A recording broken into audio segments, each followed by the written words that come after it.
My mom made our house impossible to lock, so men started entering our house at night and watching my brother sleep. I woke up to my little brother Benji shaking my shoulder so hard my teeth rattled.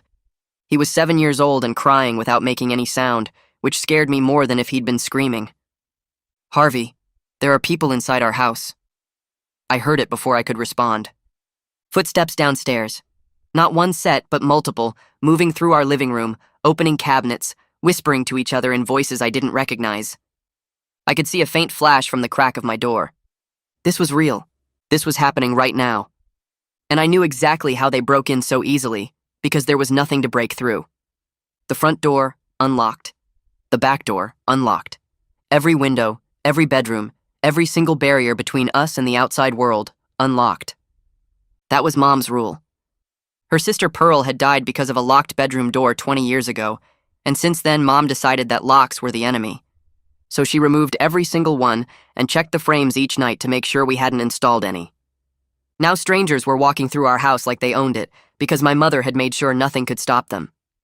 I couldn't call for help because my phone was charging in the kitchen. Benji's tablet didn't have service. The neighbors were too far to hear us scream. Then I remembered. The deadbolt. The one I'd bought 3 weeks ago with my lawn mowing money and hidden under my mattress because Mom checked everywhere else. The one I'd practiced installing in the dark until I could do it in 38 seconds. I reached under the mattress and felt cold metal against my fingers. Then I heard footsteps climbing up the stairs. In 33 minutes, help would arrive, and I just had to keep Benji alive until then. They thought tonight would be easy, but it won't be. Let me tell you how a house with no locks became a target and how I'd been preparing without even knowing it. The first time my mother ever hit me was over a lock. I was 8 years old and I'd locked the bathroom door because I wanted privacy while I showered. She pounded on it for 30 seconds before she kicked it open, splintering the frame. She dragged me out of the tub by my arm, soaking wet and naked, and slapped me so hard I saw stars. "Your Aunt Pearl died because of a lock," she said, "and I will not let a lock kill my children." Aunt Pearl was my mother's baby sister. She was 19 years old when she moved into her first apartment, a tiny studio above a laundromat in the city. Mom helped her decorate it. They picked out curtains together and hung photos on the walls and celebrated Aunt Pearl's independence with cheap wine and frozen pizza. 3 months later, the laundromat caught fire in the middle of the night.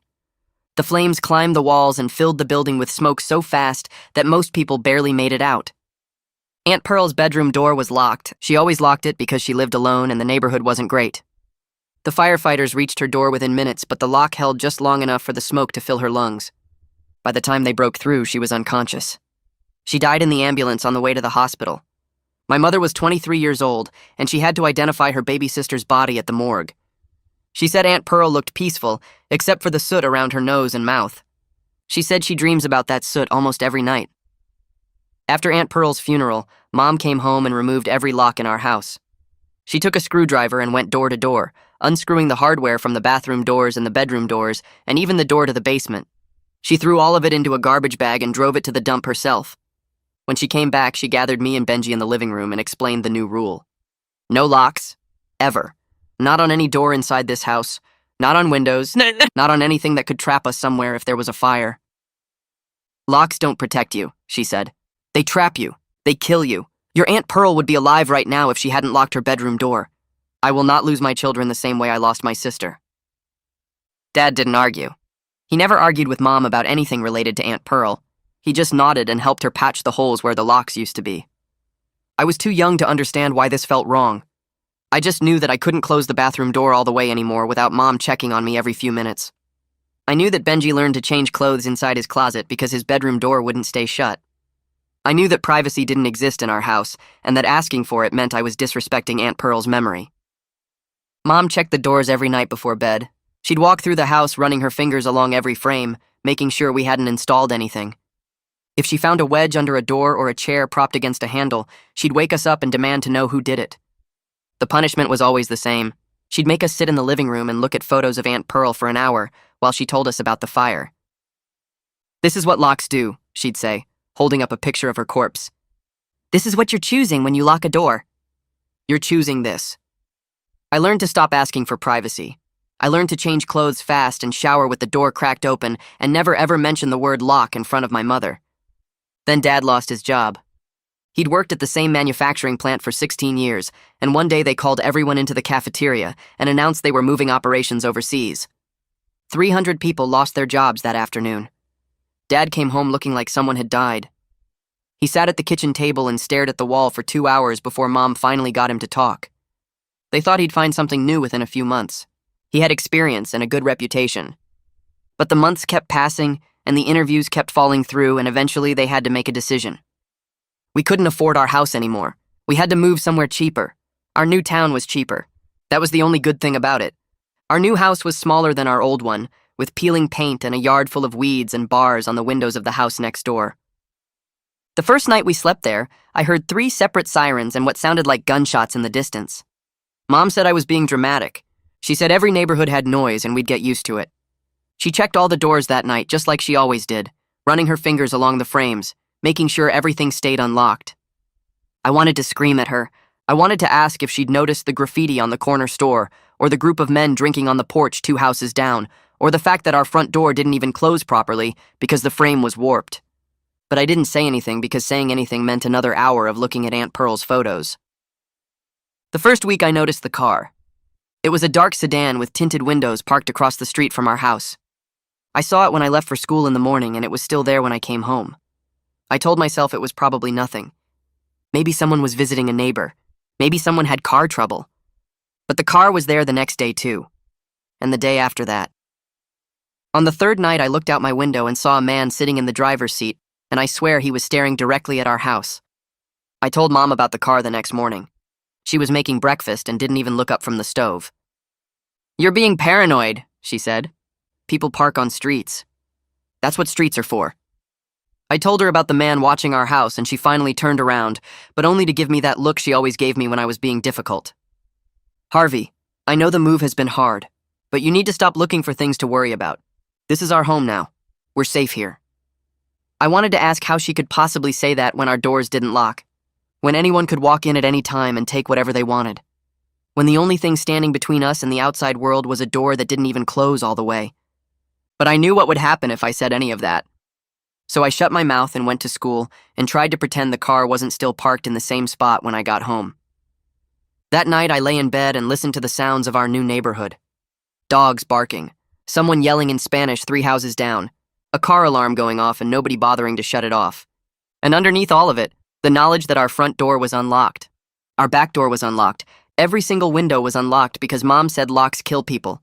And the man in the dark sedan was still parked across the street watching our house like he was waiting for something. I thought about Aunt Pearl dying in that fire, and I thought about my mother's grief, and I thought about how her fear of one danger had blinded her to every other danger in the world. Aunt Pearl died because she couldn't get out. But there were other ways to die. There were people who didn't want to keep you in. There were people who wanted to get in, and my mother had made absolutely sure that nothing would stop them. Our home was a glass box in a neighborhood full of wolves. So I started saving my babysitting money and researching deadbolts that install silently. Mom thought her grief was keeping us safe, but it was painting a target on our backs. Then things started disappearing from inside our house. It started with the leftover pizza. Mom had ordered 2 large pizzas for dinner on a Friday night because Dad was working late and she didn't feel like cooking. We ate 1.5 of them and put the rest in the fridge for the next day.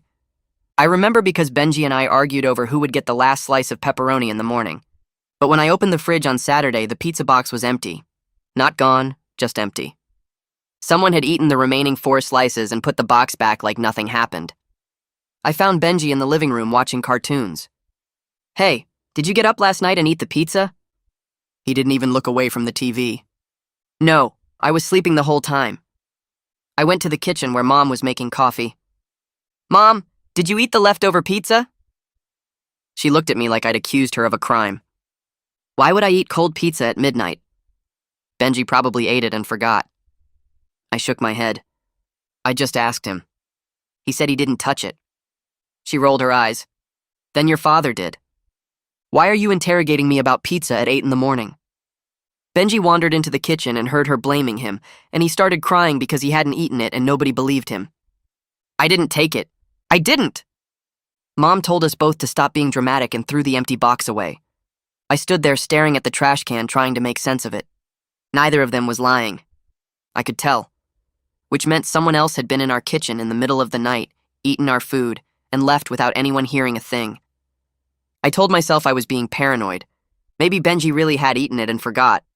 Maybe Dad came home late and had a snack before bed. There had to be an explanation that didn't involve strangers walking through our house while we slept. But then other things started disappearing too.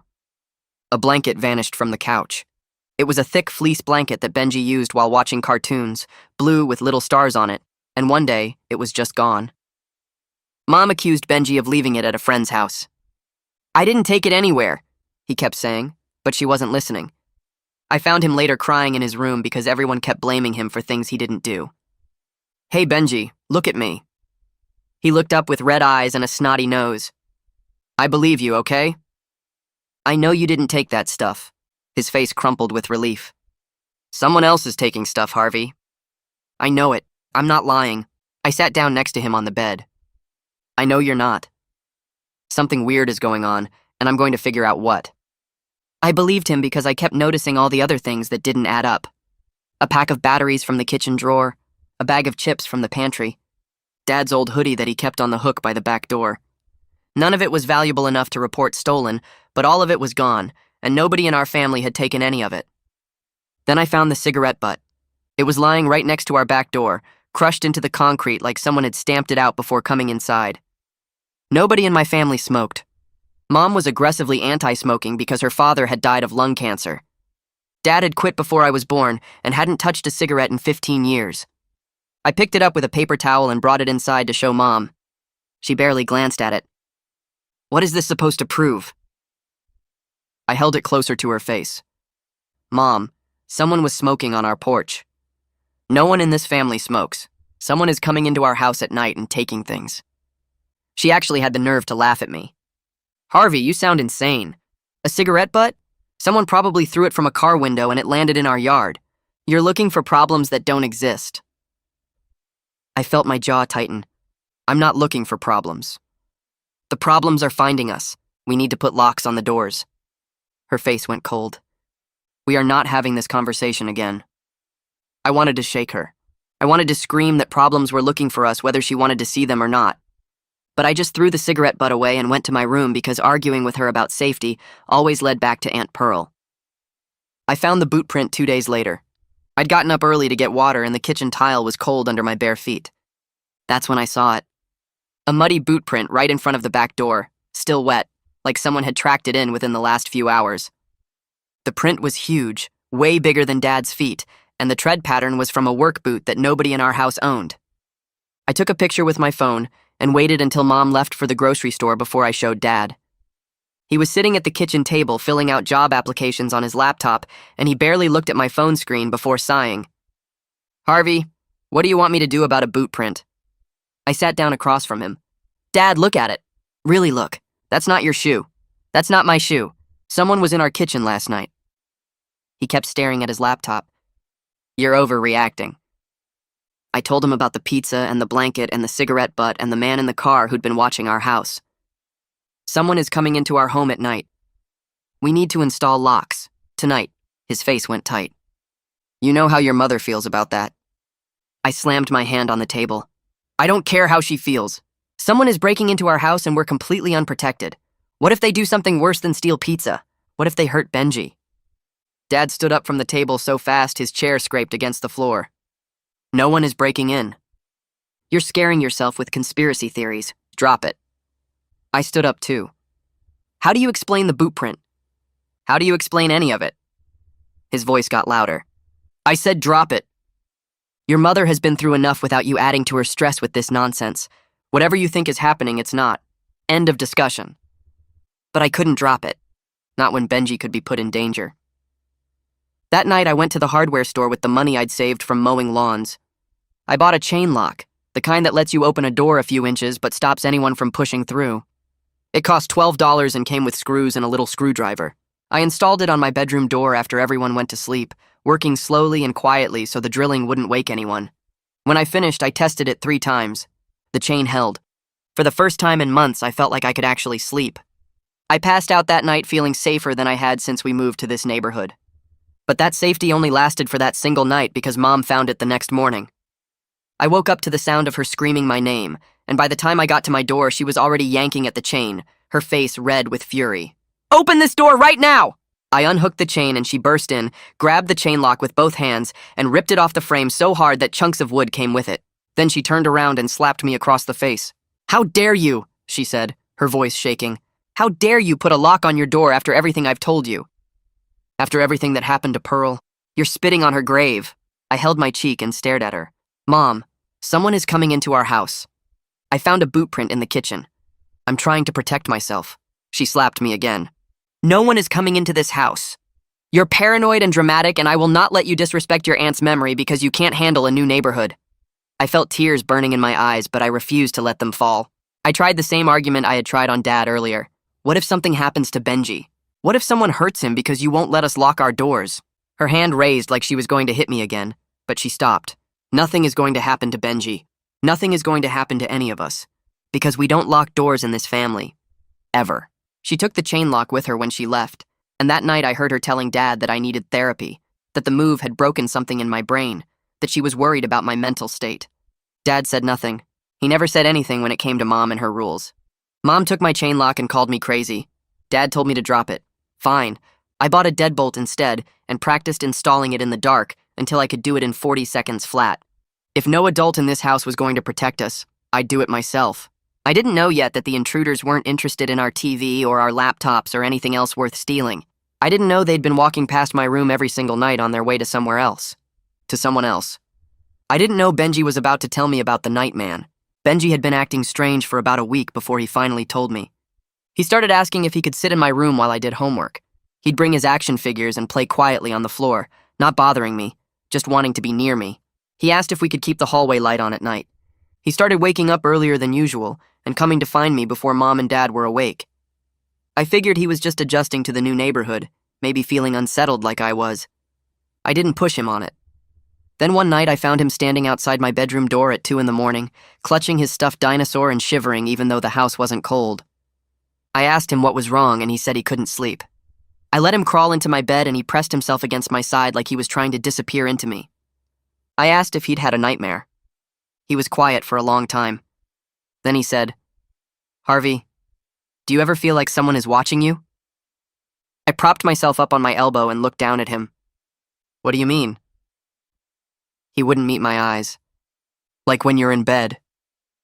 Do you ever feel like someone is standing there looking at you?" My chest tightened. "Benji, why are you asking me this?" He picked at a loose thread on my blanket. "No reason, just wondering." But I could tell it wasn't just wondering. There was something underneath his voice, something scared and small that he was trying to hide. "Benji, look at me." He looked up, and his eyes were wet. "Did something happen? Did you see something?" He bit his lip so hard I thought it might bleed. "You'll think I'm lying." Mom said I was lying. My whole body went still. "Mom said you were lying about what?" He started crying then, quietly, the way he'd learned to cry in this family where showing too much emotion got you in trouble. "The Nightman." I told her about the Nightman and she said I was making it up for attention. I sat all the way up. "Benji, what Nightman? Tell me exactly what you're talking about." He wiped his nose with the back of his hand and took a shaky breath. "There's a man who comes into my room at night. He stands in my doorway and watches me. I wake up because I can feel him looking at me, and when I open my eyes, he's just standing there. He's really big, Harvey. Bigger than Dad. And he wears boots because I can hear them when he walks." My blood turned to ice. The boot print in the kitchen. The cigarette butt by the back door. The blanket that went missing, like someone needed something to keep warm while they waited outside. "How many times has this happened?" My voice came out strangled. Benji held up his hands and started counting on his fingers. He ran out of fingers. "A lot. Maybe since we moved here. I don't know exactly because sometimes I think I'm dreaming, but I pinch myself to check and it hurts, so I know I'm awake." 3 months. This had been happening for 3 months. "Why didn't you tell me sooner?" I tried not to sound angry, but I could hear the edge in my voice. Benji flinched. "I told Mom. She said it was just bad dreams and I should stop making up stories. She said the move was hard on everyone and I needed to stop being dramatic, so I stopped talking about it. I wanted to scream, I wanted to put my fist through the wall. My mother had dismissed this the same way she'd dismissed the cigarette butt and the boot print and every other sign that something was wrong. Her obsession with Aunt Pearl and her hatred of locks had blinded her to the fact that her own son was being stalked in his sleep. Tell me everything. Every single detail you can remember. Benji took a shaky breath and hugged his dinosaur tighter. He comes late. Really late, when everything is quiet. I wake up because I get this feeling like the air changed, like something is in the room that wasn't there before. And when I open my eyes, he's standing in my doorway. Just standing there. He doesn't say anything. He doesn't move. He just watches me. I forced myself to keep my voice calm. Can you see what he looks like? Benji shook his head. It's too dark. I can only see his shape. He's really tall and really wide, and he blocks almost the whole doorway. Sometimes I can see the light from the window behind him, so I know he's real and not a shadow. A cold sweat broke out on the back of my neck. What does he do? Does he just stand there the whole time? Benji's voice dropped to a whisper. Mostly. But sometimes he walks in a little bit, like a few steps into my room, and then he stops, and then he walks back to the doorway, like he's deciding something. Deciding something. Like he was working up the nerve, like he was testing how close he could get. Does he ever come all the way in? Does he ever touch you or talk to you? Benji shook his head quickly. No. He just watches. But Harvey. He stopped and looked down at his dinosaur. Sometimes I can hear him breathing. It's slow and loud, and it sounds like he's excited.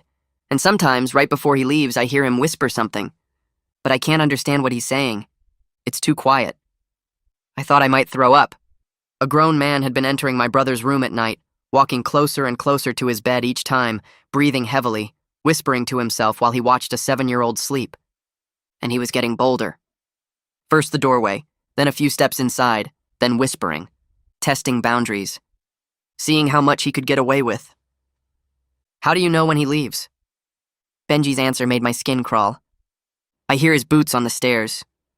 They creak really loud, and then I hear the back door close. But sometimes he doesn't leave right away. Sometimes I hear him walk to other parts of the house first, like he's looking for something, or looking at stuff. And then he goes. He'd been walking through our entire house, eating our food, taking our things, learning our layout, learning where we slept, learning which child was the easiest target. That night, after Benji finally fell asleep in my bed, I crept downstairs with a flashlight. I needed to see it for myself. I needed proof that I wasn't as crazy as my parents wanted me to believe. I went to Benji's room first and stood in the doorway, right where the Nightman supposedly stood. From that angle, I could see Benji's whole bed, his superhero sheets, his pillow with the little indent where his head usually rested. A perfect view of a sleeping child. My stomach turned. Then I angled my flashlight down at the carpet, and my heart stopped completely. Boot prints. Dried mud, but unmistakably boot prints, leading from the hallway into Benji's room. They went 3, maybe 4 feet past the doorway and stopped at the edge of his bed. Then they turned and went back toward the door. I followed them with my flashlight, my hands shaking so badly the light kept jumping. Out of Benji's room, down the hallway, past my door, down the stairs, through the living room, through the kitchen, straight to the back door. The same path, over and over, worn into the carpet in some places. He'd made this walk so many times that he'd left a trail. I photographed everything, every print, every scuff mark, every trace of the man who'd been visiting my brother in the dark. The next morning, I showed Dad the photos while Mom was in the shower. I told him about the boot prints leading to Benji's bed. I told him about the Nightman.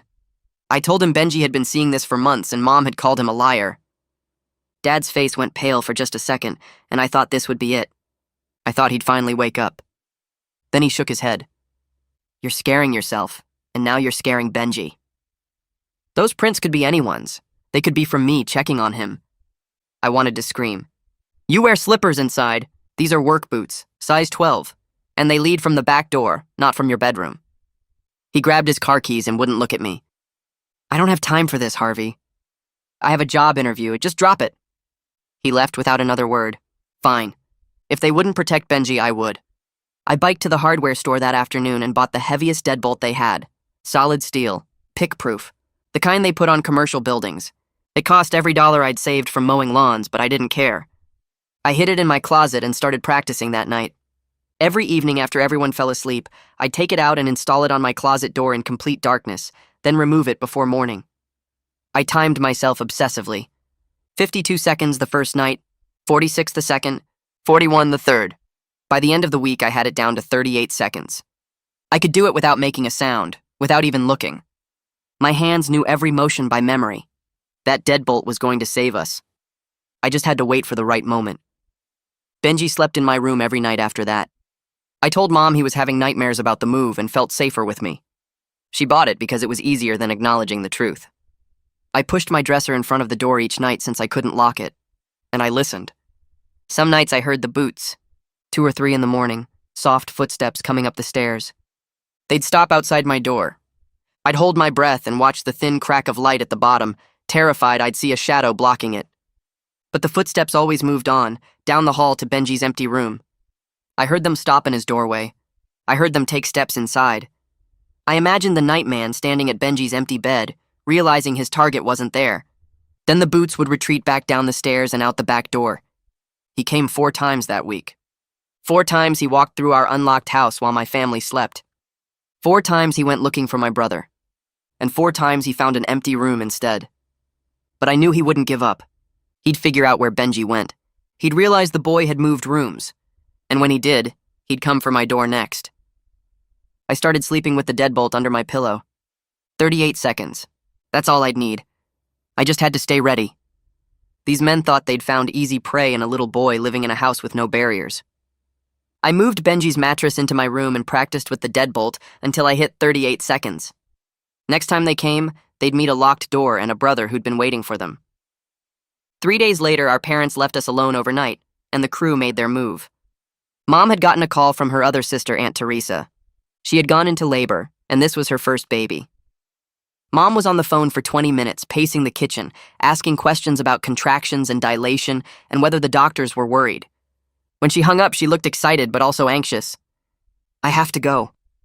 Teresa needs me. She's terrified and her husband is useless in emergencies, and I promised I'd be there when the baby came. Dad was already grabbing his keys. I'll drive. You're too worked up to be behind the wheel for 4 hours. They started throwing things into overnight bags, barely looking at me and Benji. Mom paused long enough to give us instructions. There's money on the counter for pizza. Don't stay up too late. Harvey, you're in charge. She pointed her finger at me with that stern look she always got when she was about to make a rule. I'm going to call at 10 o'clock to say goodnight. You answer that phone, understand? If you don't answer, I'm going to assume something is wrong and call the police for a welfare check. I mean it, Harvey. 10 o'clock you pick up. I nodded. I'll answer. She kissed Benji on the forehead and squeezed my shoulder, and then they were gone, backing out of the driveway before I could even process what was happening. I stood at the window and watched their taillights disappear around the corner. The house felt different immediately. Bigger, emptier, more exposed. Every creak of the floorboard sounded louder than usual.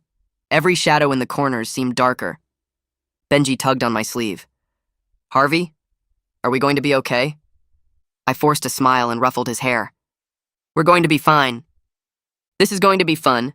We've got the whole house to ourselves. We can watch whatever we want and eat pizza and stay up past bedtime. His face brightened a little, but I could see the fear underneath. He knew what came out at night in this house. He knew we'd be alone with the Nightman for the first time ever.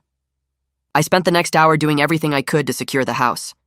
I checked every window on the first floor, making sure they were closed tight even though they couldn't lock. I pushed a chair under the back door handle, knowing it wouldn't stop anyone determined to get in, but hoping it might slow them down or make enough noise to wake me. I checked the front door 3 times, even though checking it was pointless since it couldn't lock either. The whole time I felt like I was arranging deck chairs on a sinking ship. None of this would matter if someone really wanted to get in. The only thing that could actually protect us was hidden under my pillow upstairs. 38 seconds. I just had to stay awake long enough to use it. I ordered pizza around 6 and let Benji pick the toppings. He chose pepperoni and extra cheese, his favorite. We ate on the couch watching cartoons, and for a little while it almost felt normal. Benji laughed at the silly voices and got pizza sauce on his chin and asked me questions about the characters like I was an expert on animated talking animals. I answered as best I could, trying to be present, trying to give him one good night before whatever was coming. After dinner, I let him pick a movie. He chose something with superheroes, bright colors, and loud music, and good guys who always won. I made popcorn and we curled up under blankets and I watched him more than I watched the screen.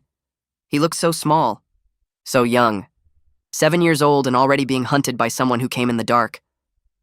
At 10 o'clock sharp, Mom called. I answered on the first ring. "Hey, Mom." She sounded tired but happy. "Hey, sweetie, just checking in like I said. Everything okay there?" I looked at Benji, who had fallen asleep against my shoulder during the movie. "Everything's fine. Benji's already asleep. How's Aunt Teresa?" Mom started yapping away about how labor works and how the baby still wasn't ready to be born. I half listened while I checked the dark windows, watching for movement outside. "Okay, I'll let you go," she finally said. "I'll call again in the morning to check in. Love you." I told her I loved her too and hung up. One phone call down. If something happened tonight, she'd call again in the morning. And when I didn't answer, she'd panic. She'd call the police. Help would come eventually. I just had to survive until then. The movie ended around 10:30. Benji was completely out, his mouth hanging open and a thin line of drool on his chin. I carried him upstairs because his legs were too wobbly with sleep to walk, and he wrapped his arms around my neck and rested his head on my shoulder like he used to do when he was a toddler. I brought him to my room, not his. He hadn't slept in his own room in weeks. I tucked him into my bed and pulled the covers up to his chin. His eyes fluttered open for just a second. "Harvey?" His voice was thick with sleep. "Yeah?" He looked up at me with heavy eyes. "You'll stay awake, right? You'll watch for him?" My throat tightened. "I'll watch. I promise. Nothing is going to happen to you tonight." He nodded and closed his eyes, and within minutes his breathing went slow and even. I pushed my dresser in front of the door like I did every night. Then I sat on the floor with my back against it, the deadbolt in my lap, and waited. The house was quiet except for the normal sounds of settling wood and distant traffic. I listened for footsteps, for the back door opening, for the creak of the stairs that would tell me he was coming. Minutes passed, then an hour. My eyes felt heavy and I kept jerking myself awake every time my head started to drop. I couldn't fall asleep. Not tonight. Not when we were alone.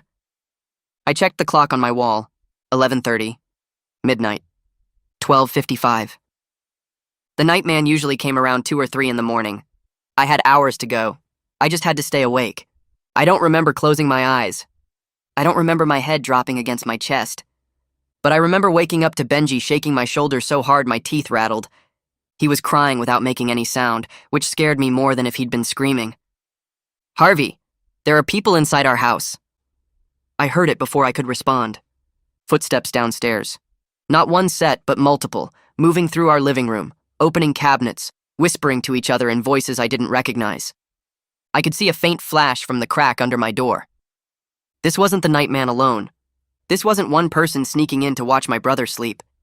This was a crew. Multiple people who had walked through our unlocked doors like they owned the place. I looked at the clock. 2:23 a.m. Mom wouldn't call again until morning. That was hours away. And then she'd have to realize something was wrong, call the police, and wait for them to drive out here. We were on our own. My phone. I needed my phone. But any hope collapsed in my throat when I remembered where it was. Charging in the kitchen, right where the intruders were walking around. I'd plugged it in after Mom's call and forgotten to bring it upstairs. Benji's tablet was in his room, useless without cell service. We had no way to call for help, no way to tell anyone what was happening. The only thing standing between us and these men was a dresser that 2 people could shove aside in seconds. Then I heard the footsteps start up the stairs. Not one set, at least 2, maybe 3, climbing toward us. They weren't being quiet anymore. They were talking to each other in normal voices, laughing even, like they had all the time in the world. Like they knew no one was coming to stop them. I heard one of them say something that made me so scared I almost peed my pants. "The kid's room is at the end of the hall. The one we've been watching." He'd been watching, and the nightman wasn't working alone. He'd been scouting for them, learning our house, learning our routines, learning which child was the target.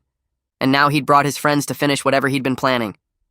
I grabbed Benji with one hand and the deadbolt with the other. I pulled him toward my closet, the only door in this room that could hold a lock. It was a walk-in, barely big enough for both of us, but it had a solid door and a frame where I could install the deadbolt. I pushed Benji inside and climbed in after him, pulling the door closed as quietly as I could. Benji was shaking so hard I could feel it through his whole body. I put my mouth against his ear. Don't make a sound. No matter what you hear, I'm going to keep us safe. The footsteps reached the top of the stairs. I heard them turn toward Benji's room first, just like I knew they would. He's not here. Bed's empty. A different voice answered. Check the other rooms. He's got to be somewhere. I heard doors opening and closing. They were searching room by room. My parents' room, the bathroom, the hall closet, getting closer. My hands found the deadbolt in the darkness. I'd practiced this 100 times. I knew every motion by heart. I lined up the plate against the doorframe and started drilling as quietly as I could, praying the sound of their footsteps would cover the noise. The footsteps stopped outside my bedroom door. I heard someone push it open and hit the dresser I'd left there. Something's blocking it. Help me push. Two of them shoved against the door and the dresser scraped across the floor. I drilled faster, my hands working from pure muscle memory. The deadbolt plate was secure. I started on the bolt mechanism. Outside the closet, I heard them enter my room. Bed's still warm. They were just here. Flashlight beams swept across the floor. I could see them through the crack under the closet door, getting closer. Someone tried the closet handle, but I'd already slid the bolt into place 3 seconds earlier, while they were still shoving the dresser and stomping into my room. The click had been swallowed by their noise. Now the handle jiggled once, twice, then harder, but the door didn't move. The deadbolt held. This one's locked, the voice said. He sounded surprised, confused even. What do you mean locked? A second voice, deeper and irritated. I mean it's locked. Door won't open. There was a pause. Footsteps approached the closet and someone else tried the handle, yanking it hard enough that I saw the door shudder in its frame. But my deadbolt held. 38 seconds of practice every single night. Muscle memory in the darkness. The one thing my mother couldn't take from me. That doesn't make sense, the deeper voice said. This is the no-locks house. Ray said they don't have locks on anything. That's the whole point. My blood went cold. The no-locks house. They had a name for us. We were a target they'd specifically chosen because they knew we couldn't keep them out. I'm telling you, it's locked, the first voice said. Feel it yourself. More yanking on the handle. The door rattled but didn't budge. Benji was pressed against my chest, shaking so hard I could feel his heartbeat through his back. I kept one hand clamped over his mouth and the other wrapped around him, holding him still, holding him silent. We couldn't make a sound. We couldn't let them know we were inches away on the other side of this door. Maybe they installed something new, a third voice said. This one was quieter, calmer, and somehow that made it worse. The older kid's been paranoid lately. Ray saw him buying something at the hardware store a few weeks back. Ray. The Nightman had a name. He'd been watching us long enough to see me buy the deadbolt. He'd reported back to his friends about the paranoid older brother who kept trying to protect his family. So what do we do? The first voice asked. The calm voice answered. Skip it. We're here for the little one, and he's obviously not in a locked closet. Kid doesn't even know what a lock is. Check the other rooms again. Maybe he's hiding under a bed or something. Footsteps moved away from the closet door. I heard them tossing my room, flipping the mattress, shoving furniture around. Then they moved back into the hallway. More doors opening. More searching. I heard them go into Benji's room and tear it apart. I heard them check my parents' room again, the bathroom, the hall closet. The whole time I sat in the darkness with my brother in my arms, not breathing, not moving, just listening and praying they wouldn't come back. They came back. He's not anywhere, the first voice said. They were standing right outside the closet again. You sure this is the right house? The calm voice answered. This is the house. Ray's been inside a dozen times. He knows what the kid looks like. He knows which room is his. Benji flinched at that and I squeezed him tighter. A dozen times. The Nightman had been in our house a dozen times, and my mother had called Benji a liar when he tried to tell her. Maybe the kid's in there, the first voice said. I could tell he was pointing at the closet. Maybe the older brother grabbed him and hid. There was a long pause. Then someone kicked the door. The whole frame shook. Benji almost screamed, but I clamped my hand down harder and hugged him tighter. Another kick. The door shuddered again but held. The deadbolt was industrial grade, rated for commercial buildings. I'd spent every dollar I had on it because I knew this moment would come. I just didn't know it would be tonight. It's solid, the first voice said. We'd need tools to get through that. The calm voice was quiet for a moment. Then he said something that made my stomach drop. We've got time. Go check the garage, see if there's an axe or a crowbar or something. The parents are 4 hours away. No one's coming. Footsteps retreated down the stairs. One set stayed behind, pacing outside the closet door. I could hear him breathing. I could see his shadow moving in the crack of light at the bottom of the door. He was waiting, standing guard, making sure we didn't try to run. Minutes passed. I don't know how many. Time stopped meaning anything in that darkness. Benji's shaking eventually slowed, not because he was less scared, but because his body was exhausted from the fear. He kept his face buried in my chest, and I kept my arms wrapped around him, and we waited. The shadow kept pacing, back and forth, right outside our door. Then I heard the other two coming back up the stairs. "Found a crowbar in the garage," one of them said. "This should do it." My heart stopped.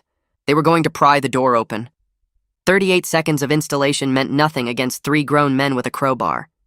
The deadbolt would hold against hands and kicks, but not against leverage and steel. I'd failed. I'd done everything I could, and it wasn't enough. I pulled Benji closer and tried to think of what to do. There was nothing in the closet I could use as a weapon. Nothing I could do against 3 adults. I was 15 years old, and I was about to watch them take my brother. The crowbar wedged into the doorframe. I heard the wood start to splinter. "Almost got it," someone grunted. More pressure, more splintering. The door was starting to give. Benji whimpered against my chest, and I couldn't even tell him it would be okay because I didn't believe it anymore. Then I heard something that made me want to cry with relief. Sirens. Distant, but getting closer. The prying stopped. "What the hell?" one of them said. "Did someone call the cops?" The calm voice had an edge now. "That's impossible, that the kids don't have phones, and we checked." The sirens got louder and louder, and then I saw red and blue lights flashing through the small gap at the bottom of the closet door. "We gotta go," the first voice said. "Now, right now." Footsteps pounded down the stairs. I heard the back door slam open. I heard shouting outside, more sirens, car doors, and voices yelling things I couldn't make out. But I didn't move. I didn't unlock the door. I sat there in the darkness with Benji in my arms and waited, because I didn't know if it was really over. I didn't know if the police had actually caught them, or if they'd gotten away and were waiting for me to come out. I didn't know anything except that my brother was alive, and the door was still locked, and I wasn't opening it for anyone until I was absolutely sure. The pounding on the closet door made me jump so hard I almost dropped Benji. "Police! Is anyone in there? This is the police!" I still didn't move. "Harvey? Benji? This is Officer Barton. Your mother called us. She's on the phone right now. She wants to know if you're okay. Are you in there?" Mom had called. She must have tried to reach us, and when we didn't answer, she'd panicked, just like she said she would. She'd called for a welfare check. The police had come, and they'd arrived just in time.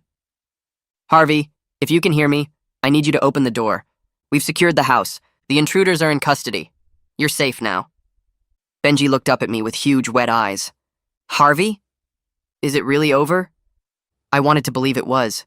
I wanted to open that door and collapse into someone's arms and let them handle everything. But I couldn't move. My hands were shaking too badly to work the deadbolt.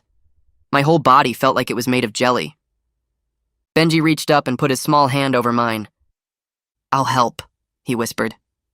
Together we turned the bolt. Together we unlocked the door. Together we pushed it open and stumbled out into my bedroom, which was trashed and destroyed and filled with police officers in uniform. One of them caught me before I fell. Another one scooped up Benji and wrapped him in a blanket. Someone was talking to me, asking if I was hurt, asking what happened, but I couldn't form words. I just pointed at the closet door, at the deadbolt I'd installed, at the scratches and dents where they'd tried to break through. "That held them off," I finally managed to say. "That lock saved us." Mom and Dad arrived hours later. Mom burst through the front door and ran straight to Benji, scooping him up and sobbing into his hair. Then she looked at me, and I saw something in her eyes I'd never seen before. Guilt. Pure, overwhelming guilt. "Harvey!" Her voice cracked. "Harvey, I'm so sorry, I didn't listen." She walked over to the closet and looked at the door, at the deadbolt still installed in the frame. "They would have gotten through," she whispered. "If the police had been 5 minutes later, they would have broken through that door." She turned to look at me, tears streaming down her face. "You saved him. That lock saved him. After everything I said, after everything I did, you saved your brother with the one thing I told you would kill him." Mom installed locks all over the place that very morning.